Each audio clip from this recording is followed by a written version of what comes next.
কোনটা? দুটোই পড়েছি। সাধারণ মানুষদের নিয়ে লিখেছো, খুব ভালো হয়েছে। কেমন লাগলো? বেশ কিছু তথ্য আছে। আচ্ছা, এই যে মিডল ক্লাস ফ্যামিলির যোদ্ধাদের নিয়ে যেভাবে লিখেছো, এটা কি ঠিক হয়েছে? কেউ আমার লেখা নিয়ে সমালোচনা করলে আমার খুব ভালো লাগে। আমার একটা ক্লাস আছে এখন, তারপর তোমার কথা শুনবো, তোমার যুক্তিগুলো শুনবো।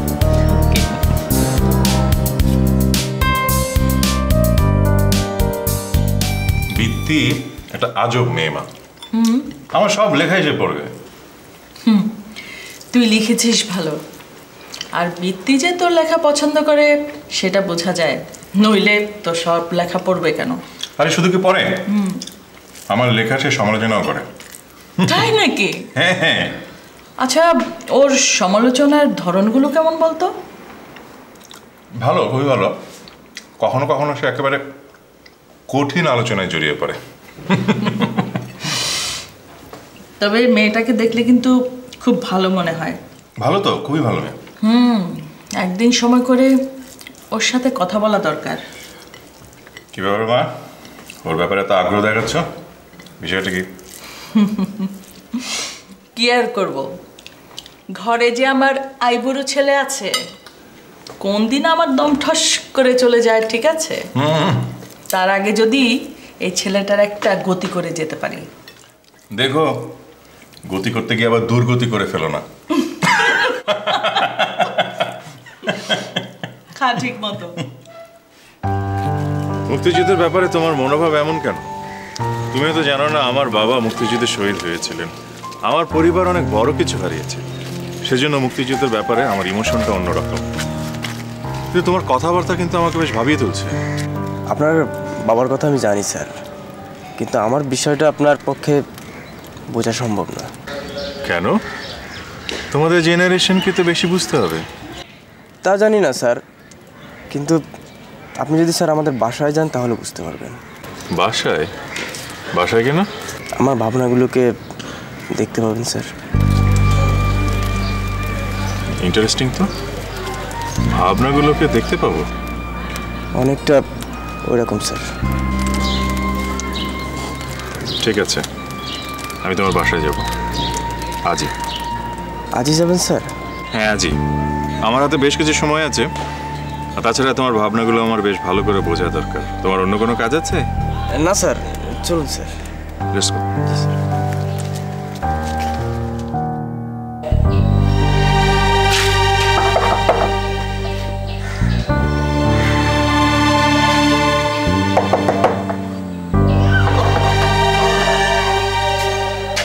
স্যার একটু দাঁড়ান স্যার।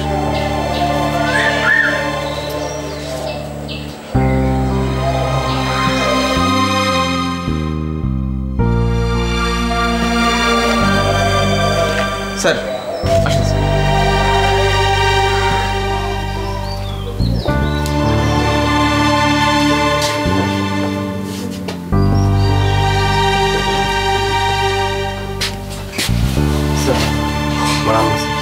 আসসালামু আলাইকুম। আপনি বসুন। স্যার আপনারা একটু বসুন। হ্যাঁ। আমার ছেলেটা কি ঠিক মতো লেখাপড়া করে বাবা? হ্যাঁ, ও পড়াশোনায় তো বেশ ভালো, ভালো ছেলে। স্যার প্রণাম স্যার।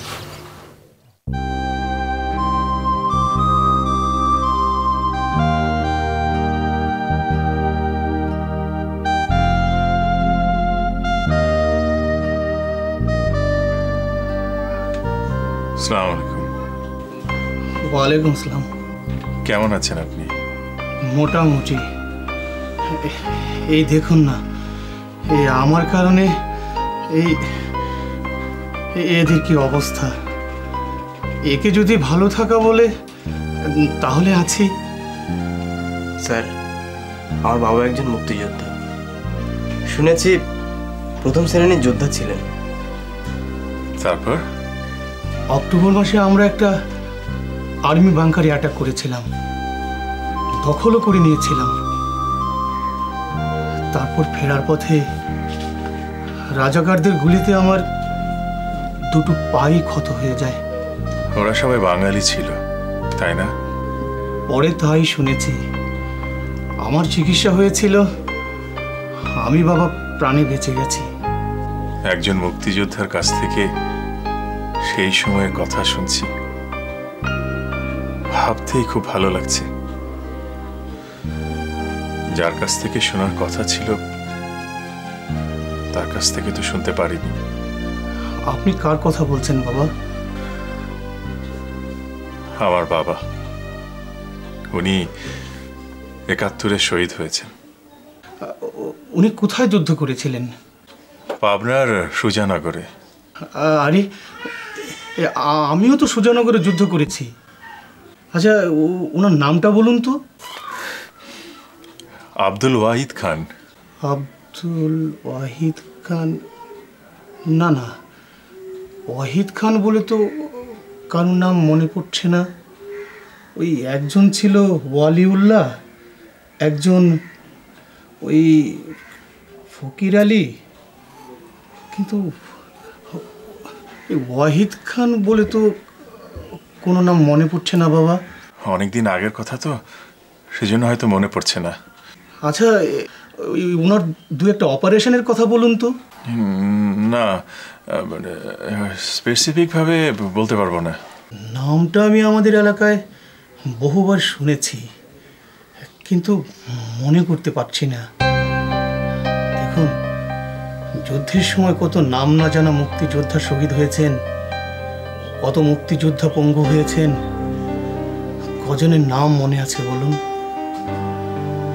এই যে আমাকে দেখুন, যুদ্ধে দুটো পা হারিয়ে আমি এখন যুদ্ধহত মুক্তিযোদ্ধা।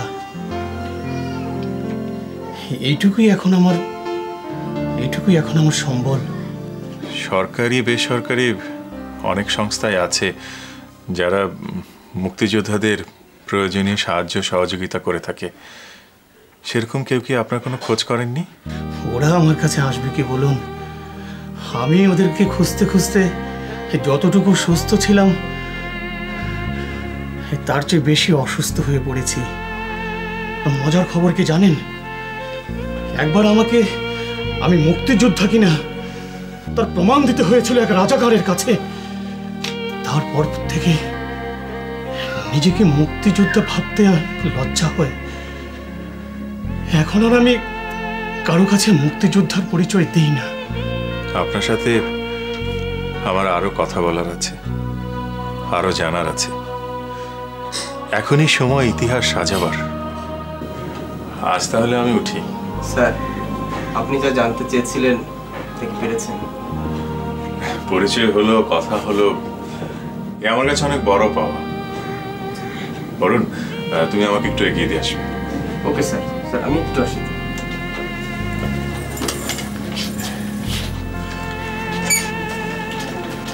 আমি তাহলে আসি।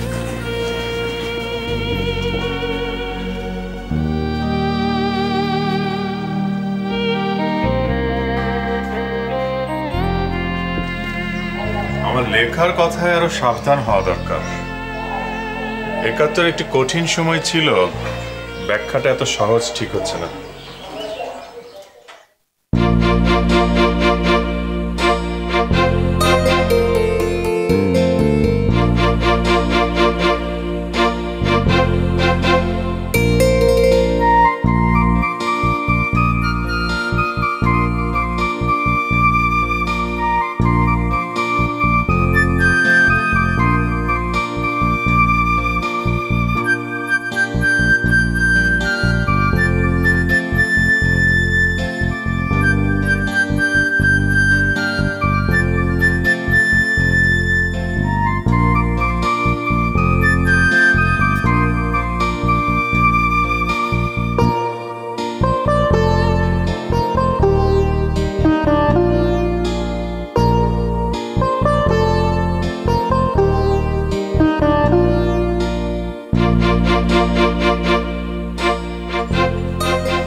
কি করছো? কিছু লিস্ট লাগবে আমার। কিসের লিস্ট? ৭১-এ যারা সীমান্তের ওপারে না গিয়ে এখানে থেকে সংগঠিত হয়েছে এবং কিছু মেজর অপারেশন করেছে তাদের নামের লিস্ট, বিশেষ করে যারা যুদ্ধে মারা গেছেন তাদের নামের লিস্ট। তেমন কোনো লিস্ট পাবে বলে তো মনে হচ্ছে না। কিছু বই পেতে পারো, অবশ্য সেটারও সংখ্যা খুবই কম। তা হঠাৎ মুক্তিযুদ্ধ নিয়ে এত ডিটেলে কাজ করতে চাচ্ছ কেন? ব্যাপারটা আসলে আমার পার্সোনাল ইস্যুতে দাঁড়িয়ে গেছে। এখন মনে হচ্ছে একটা দায়িত্বের ভূত চেপেছে আমার মাথায়।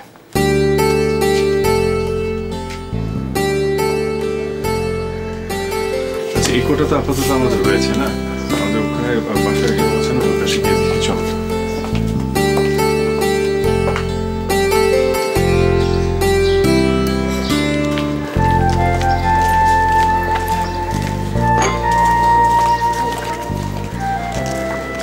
কি কোনো লিস্ট পেলে?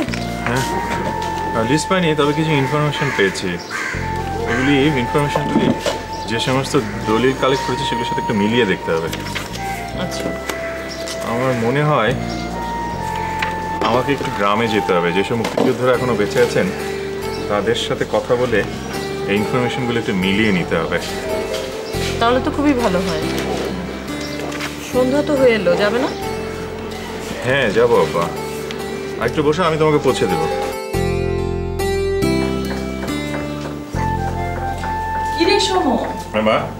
তুই এখনো শুয়ে আছিস? কলেজে যাবি না? যাবো যাবো। এদিকে আবার আমার স্কুলে যাবার সময় হয়ে গেছে। এই নে ধর তোর চা। ও, থ্যাংক ইউ থ্যাংক ইউ। একটা লেখা শেষ করতে হবে মা। এই যে বইটা পড়ছিলাম, এখানে একজন মুক্তিযোদ্ধা কথা লিখেছে তার স্ত্রী। ওই মুক্তিযোদ্ধা যেদিন শহীদ হন তার কয়েকদিন আগে তার স্ত্রীর সাথে দেখা করতে গিয়েছিলেন। সে কয়েকদিনের কথা এখানে লিখেছেন উনি। এই লেখাটা পড়লে সে সময়ের একটা চিত্র পাওয়া যায়। It's very good. আচ্ছা মা, তুমি কিন্তু আমাকে বাবার ব্যাপারে তেমন কিছু বলনি, কেন বলো না? আচ্ছা সোমো শোন, আমি ভাবছিলাম বৃত্তির সাথে একটু কথা বলবো। মেয়েটা অনেক কিছু বোঝে। তা তো অবশ্যই বলবে, বলবে না কেন? আমার হাতে কিছু কাজ আছে মা, এগুলো শেষ করি, সামনের সপ্তাহে ওকে আসতে বলবো, তখন বলো। ও তোর মতো পুরনো ঘটনা নিয়ে কথা বলতে খুব পছন্দ করে। সেটা ঠিক আছে, কিন্তু মা মুক্তিযুদ্ধের প্রসঙ্গ আসলেই তুমি ব্যাপারটা এড়িয়ে যাও কেন? এড়িয়ে যাব কেন? কখন এড়িয়ে গেলাম? তোকে না ছোটবেলায় কত গল্প শুনিয়েছি। মুক্তিযুদ্ধের সময় কত ঘটনা, কত গল্প, সেসব গল্প কি বলে শেষ করা যাবে রে? আচ্ছা শোন, তোকে সেই কবে থেকে বলছি তোর পিএইচডিটা কমপ্লিট কর, সেদিকে তো তোর কোনো আগ্রহই নেই। করবো মা, করবো। জিজ্ঞেস করলে বলিস করব করব। ক্যারিয়ারের ব্যাপারে সিরিয়াস হ। আমি গেলাম। ওকে, বাই মা। Bye, take care. হ্যাঁ,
কিসের ভাজি?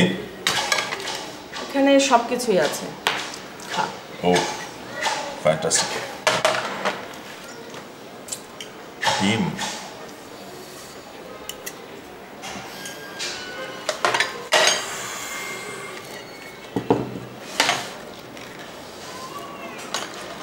আমি বুঝতে পারছি না সুজানগরে যাবার কি দরকার? মা আমি ভাবছি আমার ফিল্ড রিসার্চের কাজটা বাবাকে দিয়েই শুরু করব।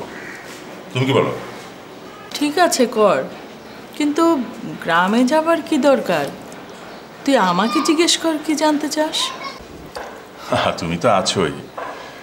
আগে আমি গ্রামে যাই, সেখানে গিয়ে বাবার পরিচিতজনদের সাথে আমি দেখা করি, তারপর তোমার সাথে কথা বলে আমি ইনফরমেশনগুলো যাচাই করব।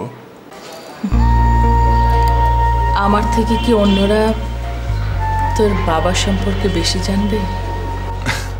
সেটা জানবে না জানি, তবু যদি নতুন কোনো তথ্য পাই। তাছাড়া ওখানকার মুক্তিযোদ্ধাদের সাথে আমি কথা বলবো, ওখানকার শহীদ মুক্তিযোদ্ধাদের আত্মীয় স্বজনদের সাথেও আমি দেখা করব। আমি জানি না তুই কতটুকুন কি করতে পারবি। মা তুমি আমার সঙ্গে চলো, ওখানে তো তোমার অনেক স্মৃতি আছে, তোমার ভালো লাগবে। যাবে তুমি? আমি ৭১-এর অক্টোবরে ওই গ্রাম ছেড়ে চলে এসেছি, তারপর আর কখনো যাওয়া হয়নি। আচ্ছা শোন, একটা অচেনা অজানা জায়গায় হুট করে গেলে লোকজন ঠিকমতো কথা নাও বলতে পারে, ওরা কি সঠিক তথ্য দিতে পারবে?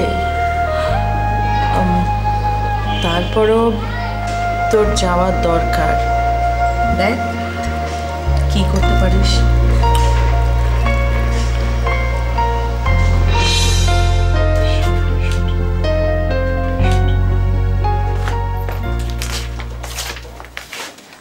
ওয়াও, কখন এলে? মার সাথে দেখা হয়েছে? I am so surprise. 7 দিন ছুটি নিয়েছো? হ্যাঁ, ওই আমাদের গ্রামের বাড়িতে যেতে হবে। কোথায়? পাবনা সুজানগরে।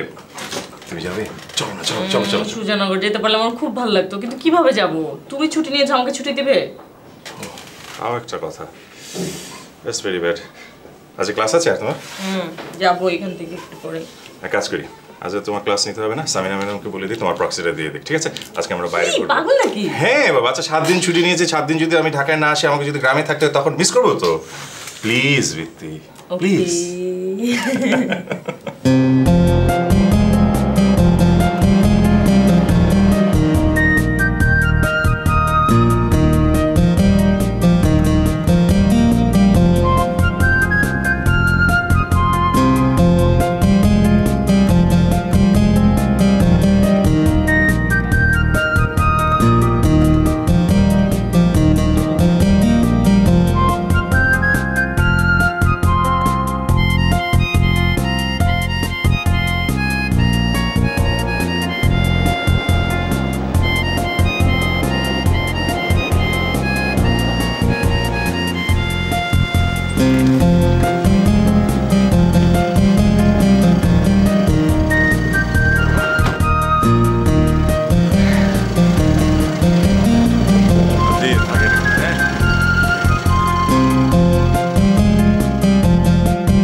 আচ্ছা, চেয়ারম্যান সাহেবের বাড়ি কোনটা?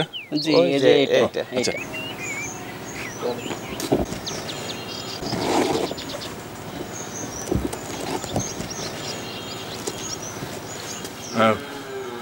চেয়ারম্যান সাহেব বাড়িতে আছেন? কে?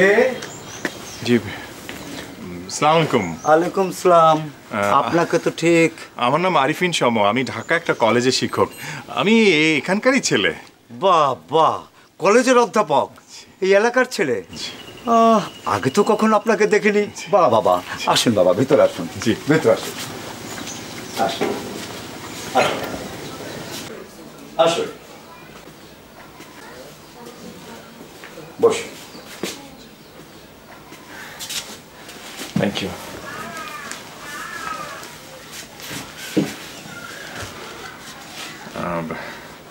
আমার এই গ্রামে এই এলাকায় প্রথম আসা।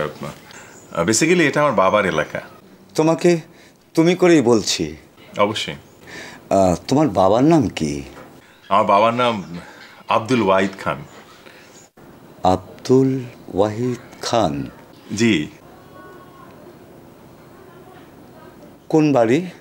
আমার বাবা শহীদ মুক্তিযোদ্ধা ছিলেন। শহীদ মুক্তিযোদ্ধা আব্দুল ওয়াহিদ খান। জি। আমাদের এলাকায় তো 20-22 জন এই মুক্তিযুদ্ধে প্রাণ দিয়েছেন, তবে এই নামের কাউকে তো মনে পড়ছে না। উনি অক্টোবরের প্রথম সপ্তাহে শহীদ হয়েছেন। ওনার স্ত্রীর নাম শারমিন সুলতানা। আপনার কিছু মনে পড়ছে? আমাদের শারমিন বেঁচে আছে? জি। তুমি তার ছেলে? জি। আমি শারমিনকে চিনতাম। সেই যে অক্টোবর মাসে ও যুদ্ধে চলে গেল, আর গ্রামে ফিরে এলো না। শারমিনের ছেলে এত বড় হয়ে গেছে। হ্যাঁ, তুমি কিছু মনে করো না বাবা। যাবার সময় না তুমি ঠিকানাটা দিয়ে যেও। আমাদের মাঝে অনেকেই ওকে দেখতে চাইবে। আমি আমি নিজেও। উনি এভাবে কথা বলছেন কেন? মা যুদ্ধে গিয়েছিলেন মানে? কি সব বলছেন? মা যুদ্ধ করলে আমি জানতাম না? কি ব্যাপার, মার সাথে বাবার যুদ্ধে যাওয়াটাকে গুলিয়ে ফেলছে না তো? কিছুই বুঝছি না। জানো তো, তোমার মা এখানকার হাই স্কুলের শিক্ষিকা ছিলেন। তাই নাকি? কোথায়? মা তো আমাকে কোনোদিন বলেনি। তুমি শারমিনের ছেলে, কিন্তু তোমার বাবা তো। হ্যাঁ, আমি ওনার কথাই জানতে এসেছি। আমার একটা গবেষণার কাজে ওনার খোঁজ খবর করতে এসেছি। আমি আর কি বলবো, তোমার মা হয়তো তোমাকে সব বলেছে। সমস্যা তো সেখানেই। আমার মা বাবা সম্পর্কে আমার কাছে কিছুই বলেনি। তুমি কিছু মনে করো না বাবা, তুমি শারমিনের ছেলে। তোমাকে সব রকমের সাহায্য করা আমার কর্তব্য। আপনি এভাবে বলছেন কেন? ইউসুফ, ইউসুফ, আরে মেহমানকে চা নাস্তা দে। তুমি অনেক আশা করে এসেছো। তুমি যা জানতে চাও আমি অবশ্যই সব তোমাকে বলবো। তোমার বাবাকে আমরা অনেক কাছ থেকে দেখেছি। এতদিন শারমিন কেন তোমাকে বলেনি আমি বুঝতে পারছি না। ওর পক্ষে হয়তো সব কিছু খুলে বলা সম্ভব হয়নি। তোমার বাবার কবর আছে এই গ্রামে। আমি আমার বাবার কবরে যাব।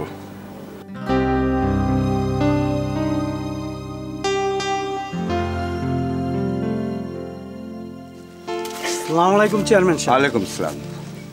উনি কে? আব্দুল ওয়াহিদ খানের ছেলে, ঢাকার এক কলেজের শিক্ষক। আসসালামু আলাইকুম। তাই নাকি? হ্যাঁ। ওয়াহিদ রাজাকারের কোনো ছেলে আছে তা তো জানতাম না। এসব কি বলছেন আপনি?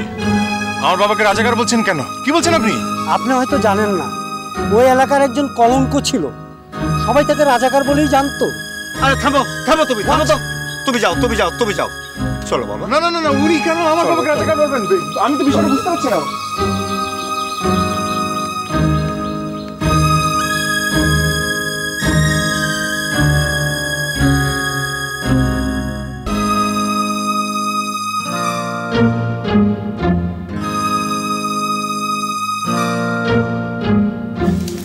জঙ্গলের মধ্যে? হ্যাঁ, ঝোপে জঙ্গলে ছেয়ে গেছে। স্থান নির্দিষ্ট করাটা একটু মুশকিল হয়ে যাবে। এই জায়গায় কোন জায়গায়?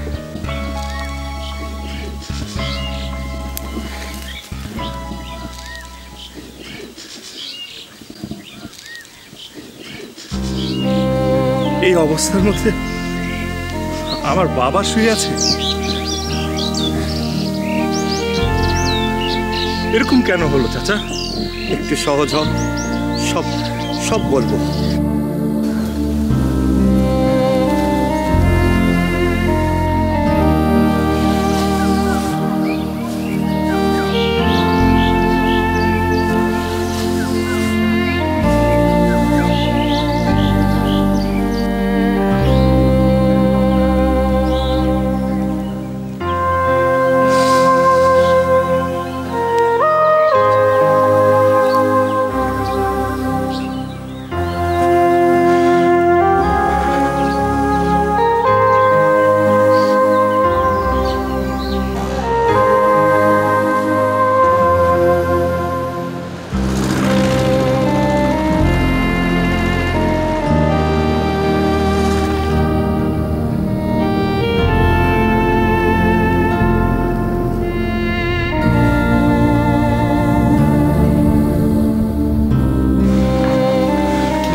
ধুয়ে আয়, গোসল করলে বেশি ভালো লাগবে। আমাকে বলনি কেন মা? এতদিন পর আজ আমার সব জানতে হলো।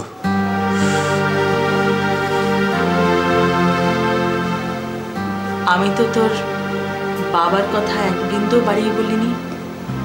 আমি বলেছি তোর বাবা মুক্তিযুদ্ধের সময় মারা গেছেন, আর যুদ্ধে আমি যতটুকু নিজে দেখেছি তোকেও ততটুকুই বলেছি। বাবা শহীদ মুক্তিযোদ্ধা নন। যতটুকু জেনেছিস নিজের চেষ্টায় জেনেছিস, বাকিটাও সেভাবেই জানার চেষ্টা কর। তাহলে তুমি কে?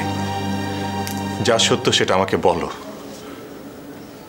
তুমি যে মুক্তিযুদ্ধে গিয়েছিলে সেটা আমাকে বলনি কেন?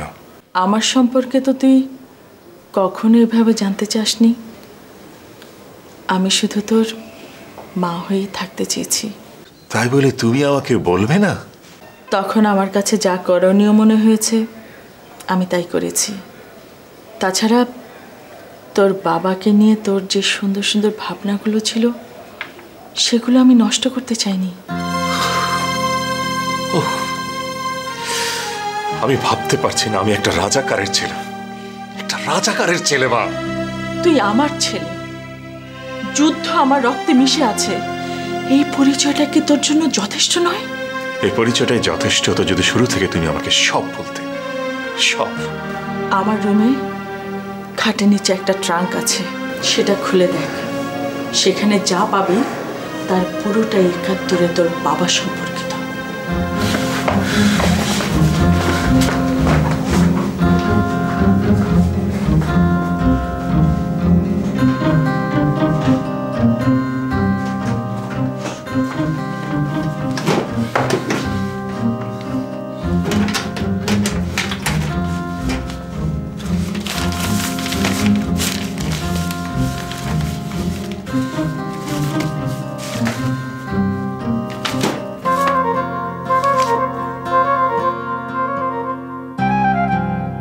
সম, তুই নিজেকে অপরাধী ভাবিস এটা আমি চাই না। একজন অপরাধ করবে আর সেই অপরাধের বোঝা আরেকজন বইবে কেন? একটা কথা মনে রাখিস, আমরা কোনো অপরাধ করিনি। তুমি বাবাকে আটকালে না কেন?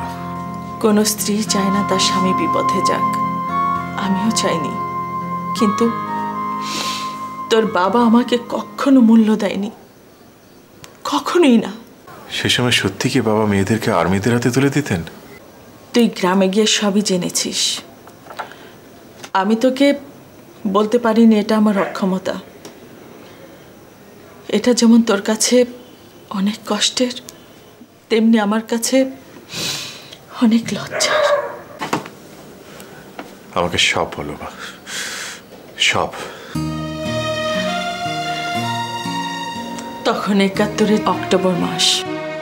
তোর বাবার দুঃসম্পর্কের এক বোন আর আমি দুজনে মিলে কথা বলছিলাম। ঠিক তখনই দরজায় কে কে কে খোলো, আমি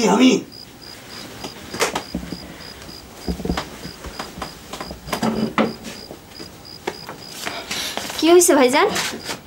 আপনার কেমন যেন অস্থির লাগতেছে। কোনো বিপদ? না, কোনো বিপদ না, সব ঠিক আছে। ওরা সব ইন্ডিয়া পলাইতেছে। তাতে তোমার কি হয়েছে? হয়েছে। এ নাও তোমার জন্য, এগুলি আলমারিতে রেখে দাও। এটা কি?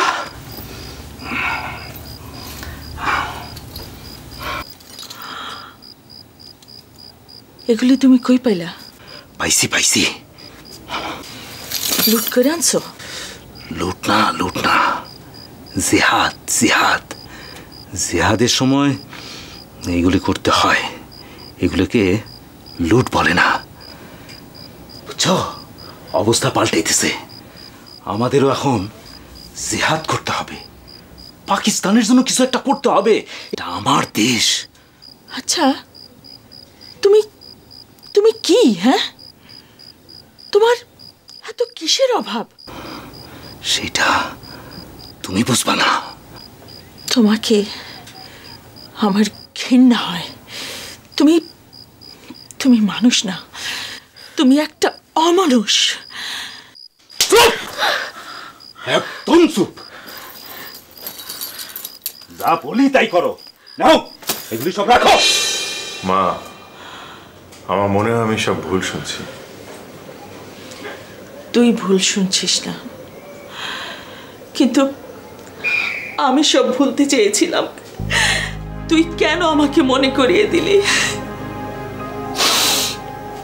শোন, তোকে বলেছি না তোর দূর সম্পর্কের এক ফুপু ছিল সালেহা।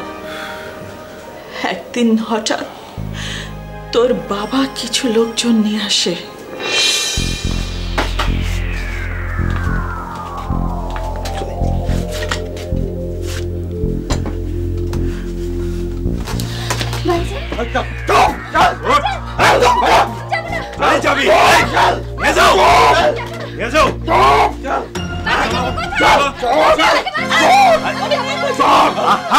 আমার কাজে বাধা দিও না, ওর যেতেই হবে। আমি কথা দিয়ে আসছি, দুদিন পরে চলে আসবে। আরে রাখো তুমি। তুমি বেশি বাড়াবাড়ি করলে তোমার ওই ক্যাম্পে নিয়ে রাইখা আসবো। আমার কাজে বাধা দিবা না। এই চল। সালেহা, সালেহা, আমি তোরে বাঁচাতে পারলাম না সালেহা। তারপর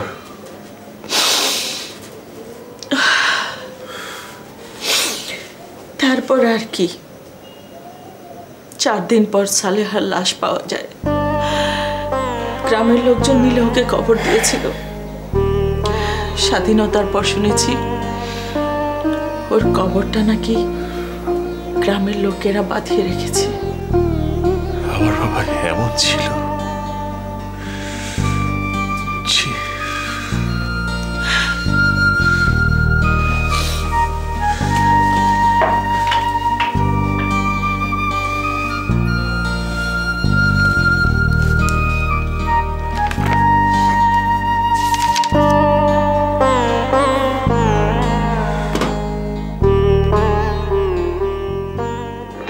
ওয়াহিদ রাজাকারের কোনো ছেলে আছে তা তো জানতাম না।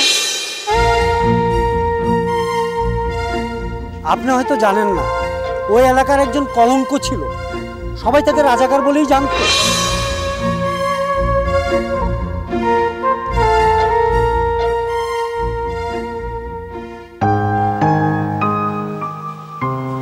সময় এখন আর তার বাবার সম্পর্কে কিছু শুনতে চাচ্ছে না।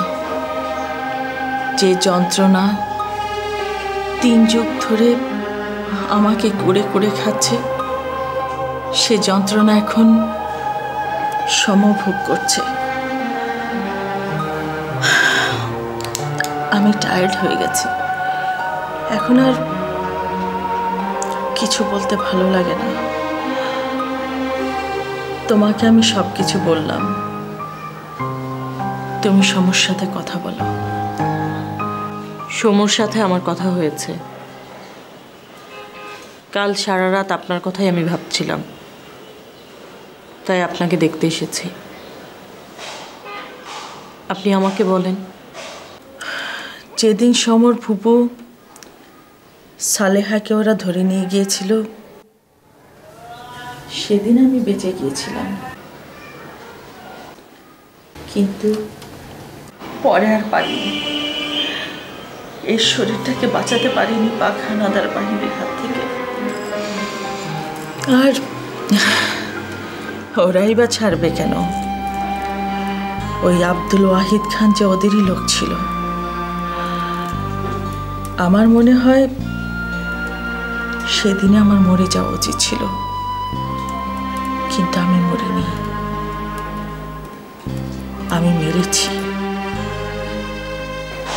কাকে?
সে রাতেই আমি যুদ্ধে চলে যাই, সীমান্ত পেরিয়ে 2 নম্বর সেক্টরে ট্রেনিং নেই।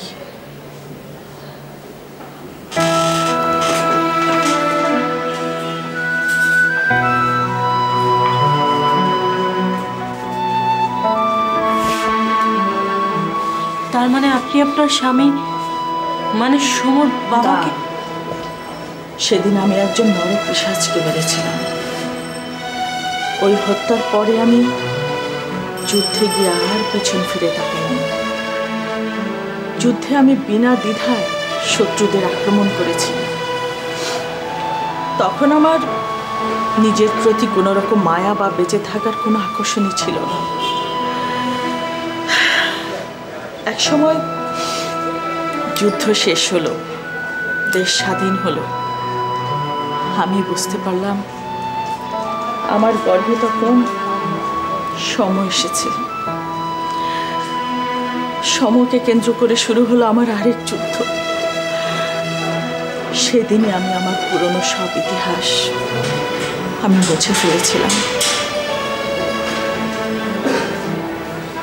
আজ আপনাকে খুব মা ডাকতে ইচ্ছে করছে। মা,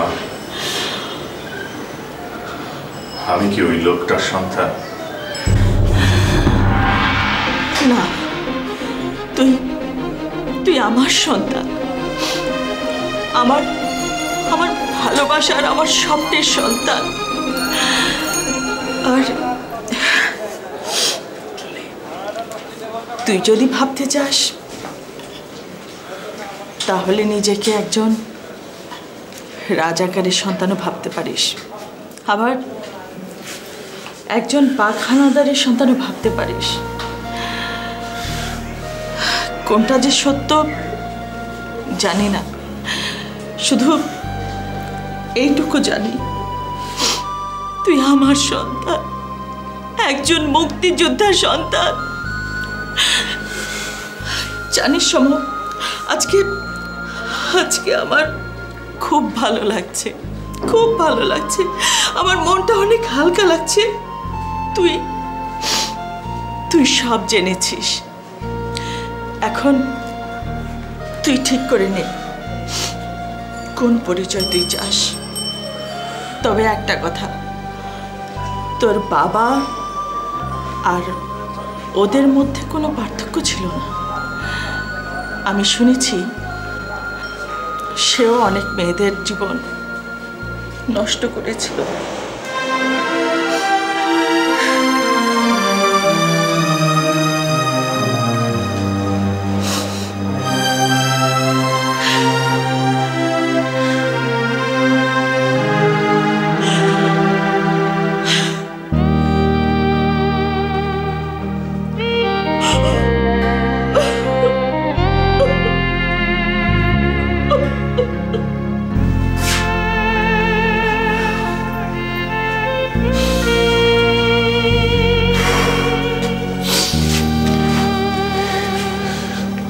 আমি কার সন্তান এটা বোধহয় তোমার জানা দরকার।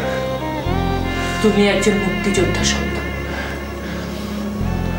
আমি শহীদ মুক্তিযোদ্ধার সন্তান ভেবে নিজেকে এতদিন গৌরবান্বিত করার চেষ্টা করেছি, কিন্তু আচ্ছা তুমি খুব ভালো করে জানো ৭১ এত সহজ ছিল না। তুমি নিজেই তো তোমার লেখার মধ্যে ওটাকে এত সহজ করে দেখোনি। হ্যাঁ, আমি তো অস্বীকার করছি না। আমি একজন মুক্তিযোদ্ধার ছেলে, আমি সেটা জানি। মা আমার সেই জায়গাটা ভরিয়ে দিয়েছে। তাহলে ওটাকে নিয়ে একটু গর্ববোধ করো।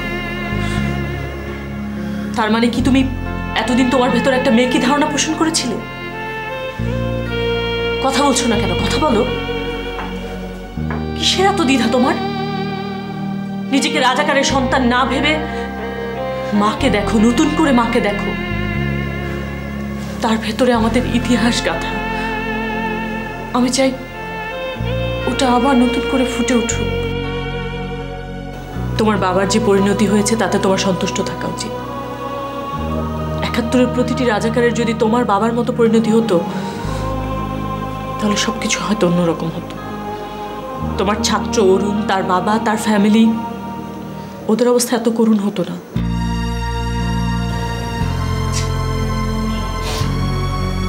মা,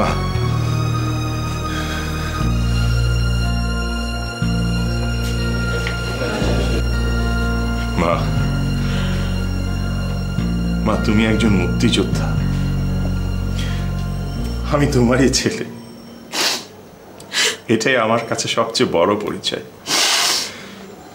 আমি একজন মুক্তিযোদ্ধাকে সম্মান দেখাতে চাই, তাকে ভালোবাসতে চাই মা।